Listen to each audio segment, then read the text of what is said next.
Caitlin Thornton. I'm Olivia. I'm from Central Washington. There's a hospitality school in Switzerland, a place I've never been. And I saw a video of the campus and the town, and I was like, all right, I'm in.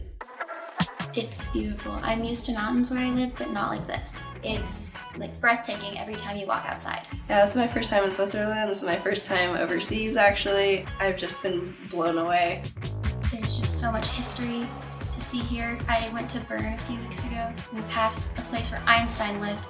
I've learned so much more than I expected. I'm not a hospitality major, so this is not my area of expertise, and then to go to this caliber of school, you have to keep a pretty steady pace, but it's been so valuable. Make sure that you are open to meeting new people. You can meet people from all around the world here. 110%. I would stay longer if I had the chance. I love it here.